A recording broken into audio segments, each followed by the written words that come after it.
Cerca Teleeuropa sul tuo Play Store o Apple Store e scarica la nostra app.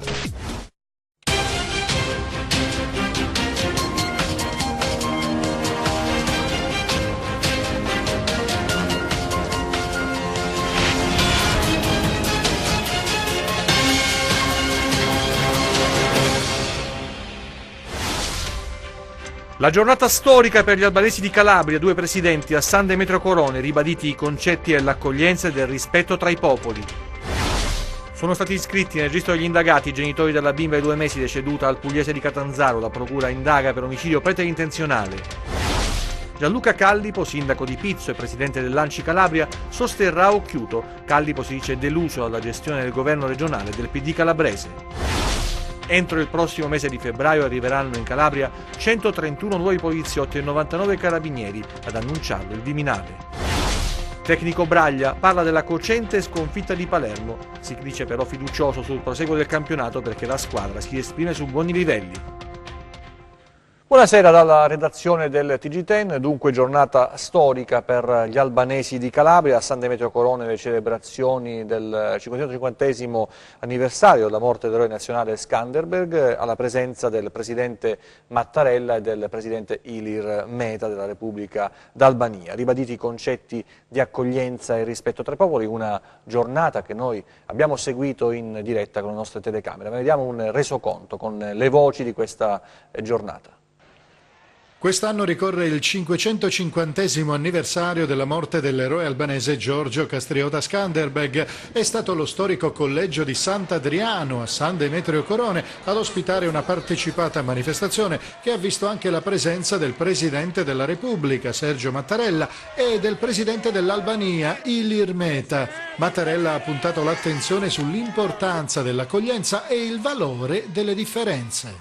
L'eredità più autentica e attuale di questo abile e sensibile stratega, diplomatico e politico che fu Skanderberg ci ha lasciato è la promozione di un modello statuale che sa contemperare, sa coniugare insieme le differenze.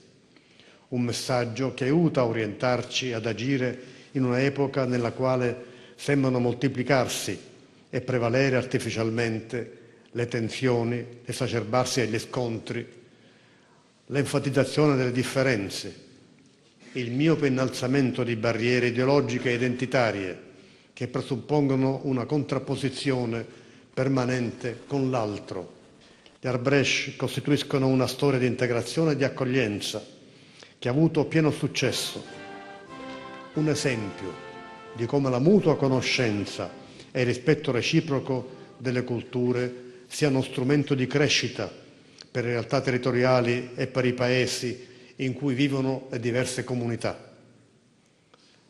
Preservare le antiche origini, la reciproca influenza, la fusione armonica di lingua, cultura e tradizioni sono state nei secoli e sono ancora oggi il valore aggiunto di queste comunità, realtà che svolgono una funzione essenziale di ponte tra due popoli di fronte, come spesso ci si riferisce ad albanesi e italiani. Sul potenziamento dei rapporti tra i due popoli punterà la Regione Calabria. Noi abbiamo proprio partendo da qui stabilito un percorso di allargamento, di consolidamento e di sviluppo dei nostri rapporti a partire dalla formazione.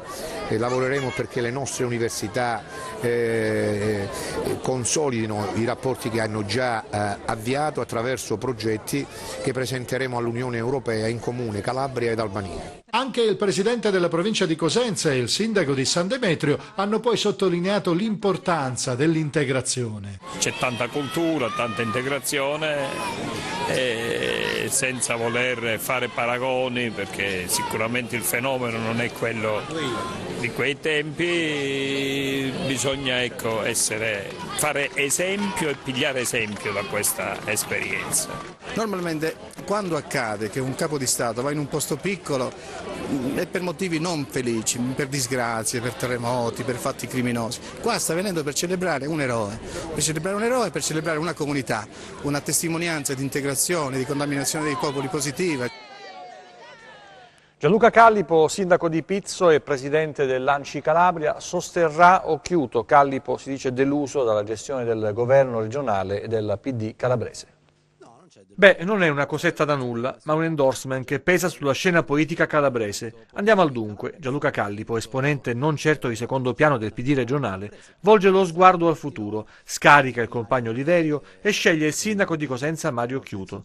Non c'è alcun cambio di casacca perché il presidente dell'Anci Calabria non ha alcuna intenzione di iscriversi ad alcun partito della coalizione di centrodestra. Non è questo il problema, ha in mente altro e in questo altro intravede la possibilità di inaugurare una nuova stagione della politica al di là delle appartenenze e delle bandiere. Callipo vede nell'esperienza amministrativa di Mario Occhiuto una sorta di modello da esportare perché il già fatto di Cosenza è positivo e può rappresentare il viatico per la Calabria che verrà. Da una parte la delusione rispetto al Partito Democratico Calabrese e all'esperienza di governo regionale Oliverio per non aver soddisfatto le aspettative che si erano create anche nei confronti dei cittadini, ovviamente soprattutto nei confronti dei cittadini 4 anni fa. Io d'altronde ero tra quelli che ero scettico già all'epoca, mi ero candidato alle primarie contro diciamo, un certo metodo, un vecchio metodo di fare politica e di fare governo di questa terra. Fui sconfitto, seppur con il 42% di consensi a mio favore, accettai quel risultato. Oggi però credo che si debba prendere atto che sia fallito quel percorso e quegli impegni di cambiamento che si erano proposti e credo che in un momento in cui purtroppo sono falliti diciamo, i partiti tradizionali, in particolare il PD ha dimostrato appunto di non soddisfare quelle aspettative di cambiamento, credo che bisogna puntare alla capacità e alla competenza delle persone e quindi io vedo con favore la candidatura di Mario Occhiuto, un collega sindaco, da presidente dell'Anci regionale ho avuto modo in questo anno, in questi mesi di vedere anche le tante esperienze di buon governo della nostra regione, credo che quella di Cosenza sia un'esperienza positiva che se replicata a livello regionale possa solo portare buoni frutti a tutti. Il sindaco di Pizzo non ha alcun problema a manifestare ciò che pensa e di schierarsi non in un partito, ma con l'uomo Occhiuto, cosa diversa che richiama l'idea di allargare l'orizzonte per inaugurare un percorso diverso da quello sperimentato in questi anni, per il quale il giudizio è perentorio, fallimentare. Ora è chiaro che la mossa Callipo apre inevitabilmente la campagna elettorale per le prossime regionali e in qualche modo ufficializza, qualora ve ne fosse ancora bisogno, la presenza del sindaco di Cosenza nella corsa alla presidenza della regione. Insomma, la campagna elettorale è iniziata. Io non passo a Forza Italia, rimango delle mie idee, ma prendo atto da persona che non ha ruoli nel Partito Democratico del fallimento appunto di quello che erano gli impegni che il partito stesso si era proposto di portare avanti anche e soprattutto in Calabria. Non ho fatto patti o accordi, ho preso atto della delusione da una parte rispetto appunto al percorso partitico del PD calabrese e politico e di governo della gestione Oliverio e ho fatto una scelta libera di chi crede appunto poi nella concretezza delle cose, crede avendo avuto modo di vedere appunto esperienze amministrative positive, crede che queste esperienze vadano valorizzate. Decisione che ha fatto trovare subito pronto Mario Oliverio ad una risposta, prima dice di non voler commentare, fa riferimento a un sentimento ritorsivo per la sconfitta del primario 2014 per quanto riguarda la scelta di Callipo e poi aggiunge l'interpretazione che Callipo dà del civismo è stupefacente, il suo è un artificio e per lui civismo l'inciucio più bieco e il trasformismo più inquietante. Nei giorni scorsi in occasione dell'appello che la maggioranza dei sindaci calabresi mi ha rivolto per una mia ricandidatura, dice Oliverio, si era dichiarato neutrale come presidente dell'Anci. Abbiamo scoperto oggi che il suo stare sopra le parti vale soltanto a giorni alterni. Nel suo atteggiamento poi emerge una questione etica, lui smentisce la sua terzietà dichiarata qualche giorno addietro, ma anche le dichiarazioni fatte nel momento della sua elezione alla presidenza dell'Anci ha ingannato dunque prima di tutto i sindaci. La cronaca adesso, la vicenda della bimba di 2 mesi morta al Pugliese di Catanzaro, la procura ha iscritto nel registro degli indagati i suoi genitori, si indaga per omicidio preterintenzionale. Sono stati iscritti nel registro degli indagati i genitori della bimba di 2 mesi deceduta alcuni giorni fa all'ospedale pugliese Ciaccio di Catanzaro. Un atto dovuto, propedeutico all'autopsia che è stata eseguita ieri. La procura di Catanzaro indaga per omicidio preterintenzionale. La famiglia vive a San Pietro di Carità, piccolo centro ai confini tra le province di Reggio e Vibo. Secondo una prima ricostruzione, la bimba venerdì scorso si sarebbe sentita male e per questo sarebbe stata portata prima alla guardia medica e poi al pronto soccorso dell'ospedale di Vibo. Ma viste le gravi condizioni, i sanitari dello Iazzolino hanno disposto il trasferimento nei soccorso a Catanzaro, dove però la bimba è deceduta. Una vicenda che presenta ancora molti punti da chiarire, per questo la procura ha aperto un'inchiesta. Le indagini sono state affidate alla squadra mobile di Catanzaro. In un primo momento si era parlato di ecchimosi sul corpo, ipotesi che l'avvocato dei genitori della piccola ha smentito, sottolineando che un primo esame esterno avrebbe escluso segni di percosse. Il legale della giovane coppia fa inoltre sapere che i suoi assistiti sono distrutti dal dolore, si professano innocenti e respingono con forza l'ipotesi di violenza sulla piccola. Adesso si aspettano i risultati dell'autopsia che dovrebbero arrivare entro 60 giorni e dall'esito dell'esame autoptico potrebbero arrivare risposte importanti per stabilire le cause della morte della bambina. Nominato un commissario prefettizio a Fuscaldo, comune dove è stata disposta l'adozione di misura cautelare per il sindaco e altri amministratori, il prefetto Paolo Agorleone ha dunque nominato il commissario prefettizio per assicurare la funzionalità dell'ente al quale sono stati attribuiti i poteri del sindaco e della giunta comunale. Entro febbraio 2019 arriveranno 131 nuovi agenti di polizia in Calabria, 99 carabinieri. Ad annunciarlo il Viminale, il ministro Salvini dice: non abbandoneremo la Calabria. Si rafforza l'organico delle forze dell'ordine in Calabria, in arrivo 131 poliziotti in più e 99 carabinieri. Ad annunciarlo il Viminale, i nuovi agenti arriveranno entro il prossimo mese di febbraio. Nel dettaglio Catanzaro potrà contare su 36 poliziotti in più, 8 per la provincia di Cosenza, 30 in provincia di Crotone, 27 in provincia di Reggio Calabria, 30 in provincia di Vibo. Attualmente in Calabria prestano servizio 4.169 unità della Polizia di Stato, di cui 153 nei ruoli tecnici. A questi si aggiungono 6.320 appartenenti all'Arma dei Carabinieri e 2.563 finanzieri. Saranno dunque implementati gli organici delle questure, così Reggio Calabria passerà da 1.044 unità a 1.098, Catanzaro da 391 a 503, Cosenza da 402 a 478, Crotone da 264 a 420, Vibo Valencia da 237 a 327. Entro l'anno poi l'Arma dei Carabinieri invierà al Comando Legione Calabria 99 militari. Il ministro Salvini, che lo scorso Ferragosto aveva partecipato a San Luca al Comitato Nazionale per l'Ordine e la Sicurezza, spiega di voler rafforzare tutte le questure d'Italia, sottolineando l'attenzione del Viminale nei confronti della Calabria. Una terra, dice, che non abbandoneremo. Il ministro fa poi sapere che l'obiettivo è incrementare ulteriormente il numero di donne e uomini in divisa anche in questa regione, grazie al piano di assunzioni del governo, e si prevedono circa 8.000 nuovi ingressi. Un'altra storia: addestravano cani per combattimenti clandestini, 7 le persone arrestate nella piana di Gioia Tauro. Vediamo.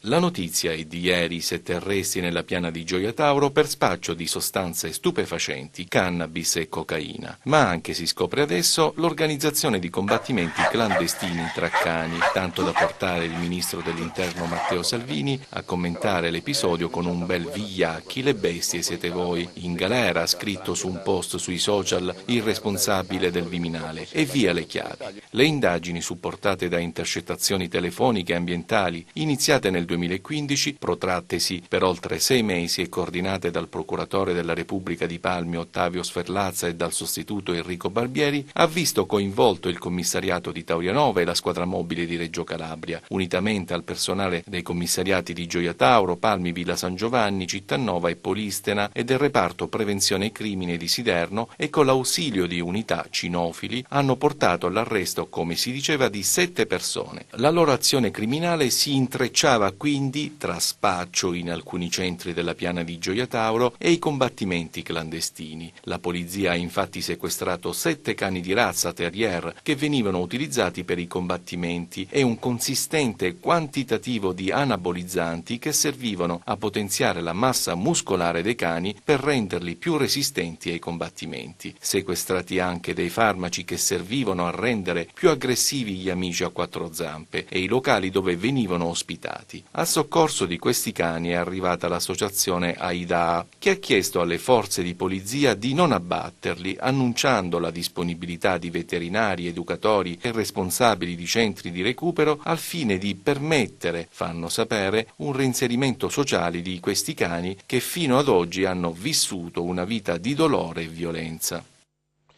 Identificati e denunciati i partecipanti alla violenta rissa scoppiata alla Mezzia Terme il 20 ottobre scorso. Si tratta di 8 ragazzi che hanno un'età compresa fra i 16 e i 18 anni. La colluttazione è stata ripresa da un passante con un telefonino. Il video, come spesso accade, è diventato virale. Questo il video della violenta rissa scoppiata alla Mezzia Terme la sera del 20 ottobre scorso. Calci, pugni, spintoni tra alcuni ragazzi che continuano a picchiarsi sotto gli occhi di alcuni passanti increduli. Una lite scaturita forse da una spallata, uno sguardo di troppo tra 2 giovani. Dalle parole si passa alle mani, arrivano gli amici dei 2 e scoppia la rissa. In tutto 8 i ragazzi coinvolti, uno di loro ha riportato 25 giorni di prognosi. La colluttazione è stata ripresa da un passante con un telefonino e il video è diventato subito virale. Polizia e carabinieri hanno acquisito le immagini, analizzato i sistemi di videosorveglianza dell'area cittadina e ascoltato alcuni testimoni. Alla fine, dopo giorni di indagini, gli inquirenti sono riusciti ad identificare tutti i partecipanti alla violenta rissa. Si tratta di 8 giovanissimi, tutti lametini, 3 sono maggiorenni e 5 minorenni, hanno un'età compresa tra i 16 e i 18 anni. Adesso sono stati deferiti per rissa aggravata alla Procura della Repubblica di Lamezia Terme e a quella presso il Tribunale dei Minori di Catanzaro. E adesso il calcio, la Serie B con il Cosenza. Il mister Braglia, nonostante la classifica deludente con il bel gioco che esprime il Cosenza, tranquillizza i tifosi e li chiama a raccolta per la sfida con il Lecce, ricordando i fasti dei playoff e lo stadio pieno che ha spinto il Cosenza ad un'impresa che sembrava quasi impossibile. Dall'altra parte Oddo parla sì del Carpi, scagiona la difesa e parla anche del prossimo avversario, il Perugia. Vediamo. Un solo lieto fine e tante incompiute. Il Cosenza rimugina sulle occasioni perse che stanno condizionando il girone d'andata. Bel gioco e complimenti non bastano a preservare il patrimonio della Serie B appena conquistato. Il tecnico Piero Braglia prova a individuare le soluzioni utili a superare i difetti di fabbrica caratteristici del noviziato per far compiere il definitivo salto di qualità ai lupi. Dall'inizio del campionato che funziona così è un peccato per l'ambiente, perché per i tifosi, per noi, per il presidente, però il problema è che a un certo punto della partita ci abbassiamo troppo, vuoi per stanchezza, vuoi perché i cambi l'abbiamo dovuti operare prima per infortuni. È un peccato e da sabato bisogna reagire alla grande squadra, fare una partita tosta contro un avversario forte, ma sono tutti forti in Serie B, perciò noi dobbiamo cercare in tutte le maniere di fare una grande partita. E alla fine ti succede sempre qualcosa che ti penalizza, che poi ti mette in una posizione di classifica che non è veritiera per quello che esprimiamo, ma però la realtà è questa e dobbiamo fare qualcosa, dobbiamo al limite fare dei cambi opportuni per tenere alti i ritmi e fare qualcosa di diverso rispetto alle ultime partite, quando poi iniziamo a abbassarci con qualcheduno in mezzo al campo un po' troppo, e dobbiamo intervenire sperando che non ci siano cambi obbligati come a Palermo, e allora sono sicuro che portiamo in fondo il risultato. Poi questa è una squadra che secondo me verrà fuori con tutta la sua forza, perché è una squadra che ha forza e tecnica e lo sta dimostrando. Deve un attimino diventare un pochino più cattiva in certe situazioni, per dire Trakowski fa 4-5 turne, no, rimanendo sempre lì, ma qua, se lo facevano uno ai miei tempi pigliavano sì in ammonizione, ma lui usciva Perché ci vuole anche rispetto per gli avversari, ci vuole anche un attimino di cattiveria nel fare determinate cose, perché questo è uno sport che lo permette, perciò io mi aspetto anche questa crescita, un po' di rabbia in più, un po' di determinazione e voler fare i risultati a tutti i costi, perché è quello che si meritano tutti in questa città, in questa società. Sabato il Marullo è atteso il Lecce. Ancora una volta l'allenatore toscano si rivolge alla piazza rossoblù. Come nei playoff il pubblico può giocare un ruolo fondamentale nell'inseguimento di obiettivi complicati. Noi a un certo punto ci siamo fatti trascinare da loro, dalle loro presenze, dal seguito, che era sempre un seguito importante in base alle possibilità che ti offriva gli stadi degli altri. Io mi aspetto lo stadio pieno, loro devono capire che per conquistare questa categoria ci abbiamo messo 15 anni e che per nulla al mondo ce la deve togliere. Poi noi ci dobbiamo mettere tutto quello che abbiamo dentro, però lo stadio deve essere sempre pieno, ma non solo con Lecce, sempre. Perché è una cosa che dobbiamo tenerci in tutte le maniere. Questa è una cosa che mi farebbe piacere, perché a noi ci aiuta la presenza dei tifosi, rende più forti anche i nostri ragazzi, perciò mi aspetto il San Vito pieno. A Crotone anche Massimo Oddo torna sull'ultima gara giocata e spiega cosa ha determinato il pareggio con il Campi. Il tecnico rossoblu scagiona il reparto difensivo. Il gol di Concas nasce da altre situazioni sulle quali bisognerà lavorare. Innanzitutto non è la difesa, perché il gol che abbiamo subito domenica la difesa non c'entra niente, anzi hanno sbagliato i centrocampisti. Perché se di primo acchito i due centrocampisti vanno sugli appoggi dei giocatori del Carpi non parte il contropiede. Poi è normale che quando parte un contropiede 6-3 contro 2 e molto facilmente arrivano in porta, e quindi la responsabilità non è assolutamente della difesa, anzi la difesa domenica, a parte un movimento fatto male all'inizio quando si è liberata Righini solo davanti al portiere, dove è scappata male, per il resto ha fatto un'ottima partita. Avversario di turno il Perugia, che attraversa un buon momento di forma e sta risalendo le posizioni della classifica. Il Perugia è sicuramente un'ottima squadra, l'ho vista giocare spesso, ha un'idea di gioco, ha un'identità ben precisa e ha delle ottime individualità. Alcune le conosco bene, vedi Melchiori perché ho avuto modo di allenarle, quindi bisogna preparare bene questa partita tenendo in considerazione quelli che sono i loro punti di forza e le loro lacune, perché ogni squadra le ha. La Regina tornerà a giocare al Granillo già dalla prossima gara, il 10 novembre contro la Paganese, lo annuncia il sindaco Falco Matà. Sono finiti i lavori, la commissione di vigilanza si è espressa e dunque gli Amaranto potranno finalmente tornare al Granillo dopo aver girovagato giocando sia al Razza che al Marco Lorenzo. Adesso il meteo.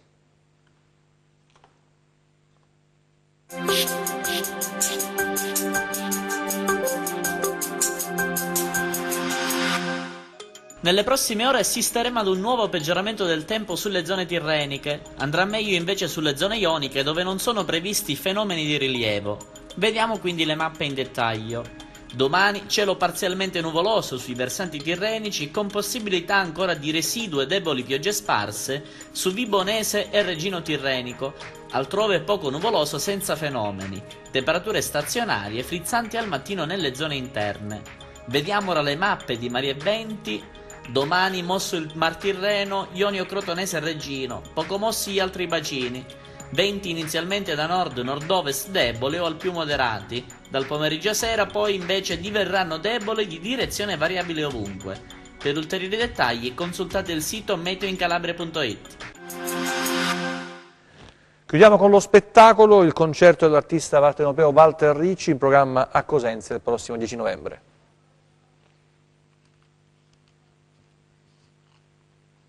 Tra pochissimo.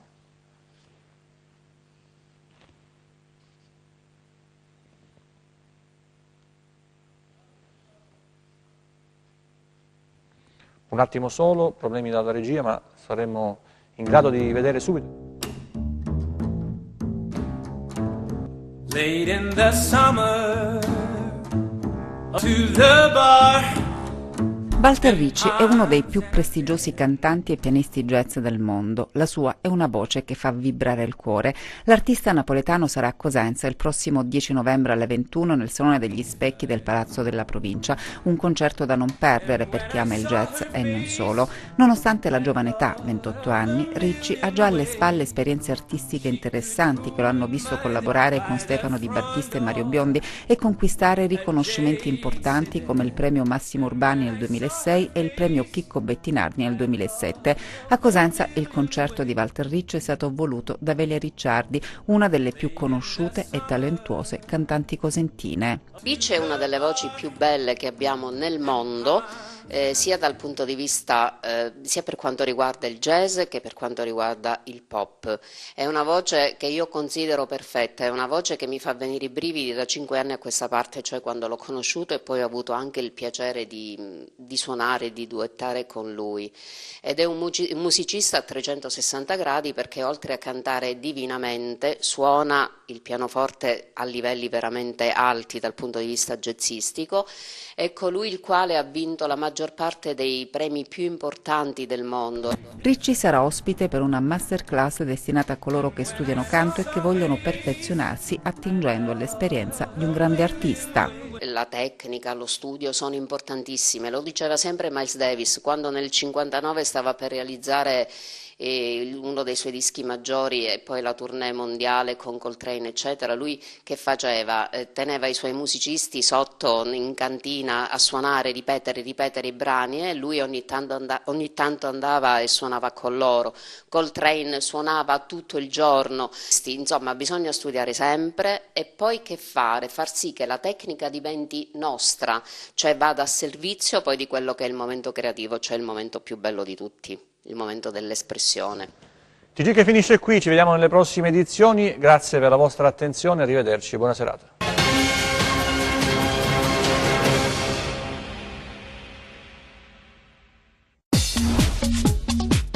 Cerca Teleeuropa sul tuo Play Store o Apple Store e scarica la nostra app.